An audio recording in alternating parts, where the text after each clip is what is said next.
Meus queridos, a paz do Senhor Jesus, vamos ler a palavra do Senhor. Vou ler nessa tarde Atos, capítulo 16, a partir do versículo 24. Vai dizer: o qual, tendo recebido tal ordem, os lançou no cárcere interior e lhes segurou os pés no tronco. Perto da meia-noite, Paulo e Silas oravam e cantavam hinos a Deus, e os outros presos os escutavam. E de repente veio um tão grande terremoto que os cárceres e os alicerces se moveram, e logo se abriram todas as portas, e foram soltas as prisões de todos. Amém? Louvado seja o nome do Senhor Jesus. Meus queridos e amados, a palavra de Deus nessa tarde está nos alertando em que o apóstolo Paulo, ele estava nessa cidade e deu a meia-noite. Ele teve uma visão de Deus, Aparecia um mancebo para ele, implorando que o atravessasse a Macedônia e o ajudasse.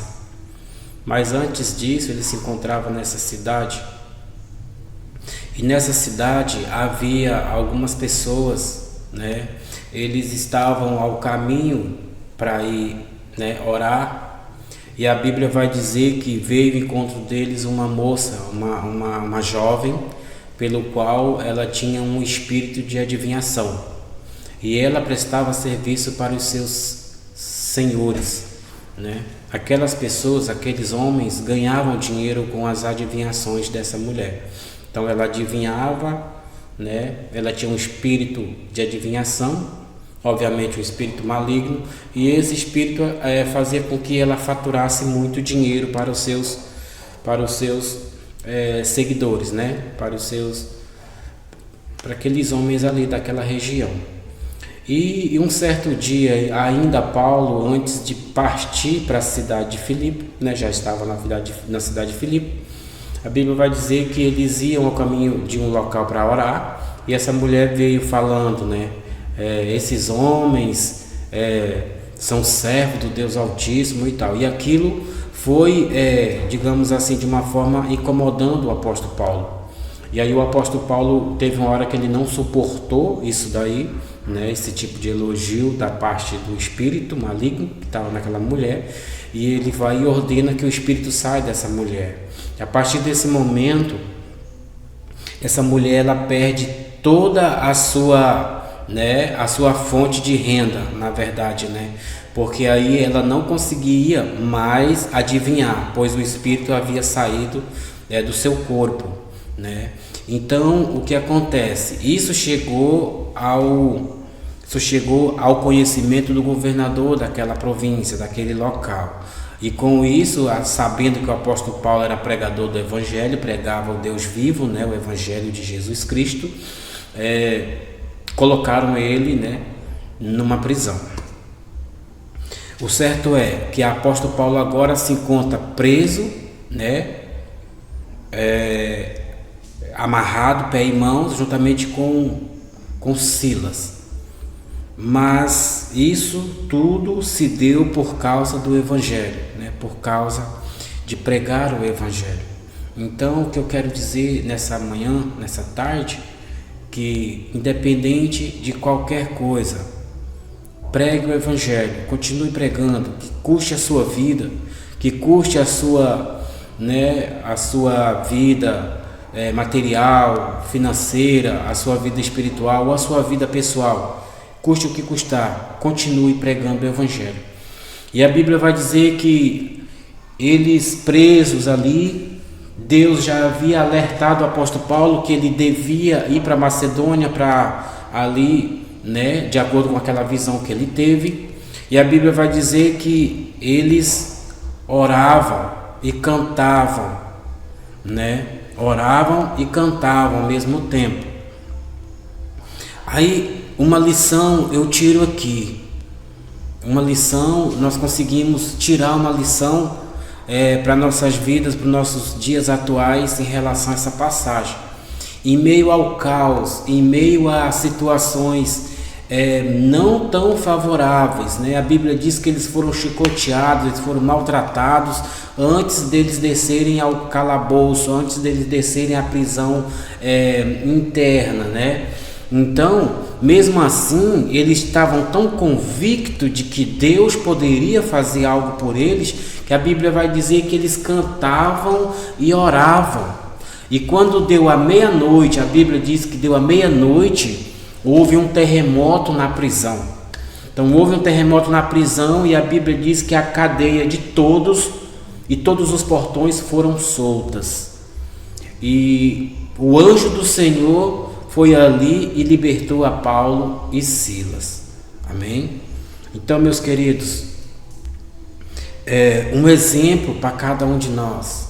Um exemplo, né, de fé, né, para cada um de nós, porque muitas das vezes quando nós nos encontramos em algumas situações adversas, qual é o primeiro passo? Qual é a primeira coisa que vem na nossa cabeça? É o desespero. Muitas vezes dizer, Deus não está mais comigo, Deus me esqueceu aqui, Deus não liga mais para mim, né? Isso é comum na vida do ser humano. Mas o apóstolo Paulo e Silas, eles estavam tão convictos, né, que eles não se preocuparam, apenas continuaram adorando a Deus, né? O que mais me chama a atenção aqui é que eles, chicoteados, maltratados, né, de acordo com no momento daquela situação ali, que foram pegos ali, né? Então, eles mesmo assim não baixaram a cabeça, mesmo assim eles não negaram a Jesus, eles continuaram adorando a Deus, adorando o Senhor Jesus. Amém? Então, é o que nós devemos fazer, meus queridos amados irmãos, que no momento da luta, no momento das adversidades, não importa a situação onde você se encontra, não importa a situação onde você está, aonde Deus te colocou através do Evangelho, por causa do Evangelho. Deus disse assim, Jesus disse assim, olha, vocês hão de sofrer por causa do meu nome. Só que aquele que perseverar até o fim, esse será salvo. Então essa é a nossa garantia, essa é a nossa esperança de um dia vencer e receber das mãos do nosso Deus a coroa da vida eterna, né? Mas eu quero dizer nessa manhã, nessa tarde, que em meio às lutas, em meio às adversidades, todos nós, isso é natural do ser humano, às vezes tentar ou querer retroceder, voltar atrás. O apóstolo Paulo e Silas, eles não voltaram atrás. A Bíblia diz que eles continuaram adorando a Deus, adorando o nome do Senhor. A Bíblia diz que eles cantavam, oravam e cantavam. E quando, em meio às situações, aleluia, você se encontra numa situação parecida com essa, e que você faz de conta que tudo está bem, por quê? Porque a Bíblia diz assim, descansai no Senhor, né? Nosso descanso é no céu, descansai no Senhor, vamos descansar nele, independente da situação que nós esteja hoje. Nós devemos confiar nele, acreditar nele. A nossa confiança tem que estar no nosso Deus, porque a situação pode ser muito difícil, pode ser muito crítica, mas se nós confiar, se nós continuar confiando no nosso Deus, Ele vai enviar, né, a solução, Ele vai enviar o resgate. Então Paulo e Silas estavam tão convictos, eles tinham tanto a certeza de que Deus poderia reverter o quadro da situação do presente momento deles ali, que aquilo ali para eles era nada. Aquilo ali para eles continuavam como se estivesse normal, adorando e orando ao Senhor. E a Bíblia diz que quando deu a meia-noite, houve um clarão dentro da cela onde eles estavam, e a Bíblia diz que todas as cadeias foram abertas, todas as cadeias caíram, foram espedaçadas, porque Deus mandou o seu anjo ali e trouxe a liberdade os seus servos. Então é dessa forma. Me faz lembrar a passagem lá que fala de Jó, né? Jó se encontrou numa situação muito difícil, uma situação pelo qual muito complicada, mas a Bíblia diz que em nenhum momento ele blasfemou ou negou a Jesus, né? Por quê? Porque ele acreditava tanto que Deus poderia reverter o quadro da situação dele, que ele não murmurou. A Bíblia diz que ele adorou a Deus em meio às circunstâncias contrárias da sua vida, pelo qual ele vivia antes e hoje ele estava vivendo ali na cinza. Só restou para ele, de tudo que ele tinha, de gado, de fazenda, de família, só restou para ele um caco de telha para ele coçar as suas feridas. Mas mesmo assim ele não negou o seu Deus, ele não negou a sua fé. Então é o que nós temos que fazer hoje.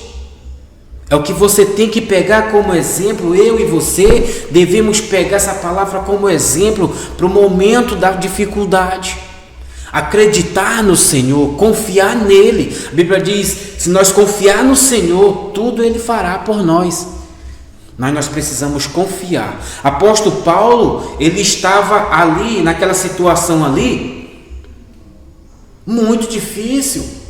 Uma situação que se fosse qualquer um de nós ia blasfemar: Deus, eu estou aqui pelo teu nome, pelo teu evangelho, por que o Senhor permite a gente sofrer tanto dessa forma e agora nós se encontramos no calabouço, aqui preso? Não, mas eles entenderam que tudo era plano de Deus, tudo ali era a vontade de Deus. Então quando o homem ele anda na direção do Espírito Santo, quando o ser humano ele anda na direção de Deus, na obediência de Deus, debaixo da palavra do Senhor, pode vir o que vier, ele permanece firme, adorando, louvando, engrandecendo o nome do Senhor. Amém? Então, meus queridos, que nessa tarde essa palavra venha falar ao seu coração, ao meu coração, né? Continue firme nos caminhos do Senhor. A luta vem, a adversidade vem, mas confie no Senhor. Confie no Deus que você serve. Confie no Deus que você aceitou. Confie no Deus, né, de Abraão, de Isaac, de Jacó. Assim como ele foi fiel, a Bíblia diz que ele não mudou. Ele é o mesmo e ele continua fiel para com o seu povo, para com aqueles que coloca a sua confiança nele. Amém? E que Deus possa nos abençoar e nos guardar para sempre. Amém?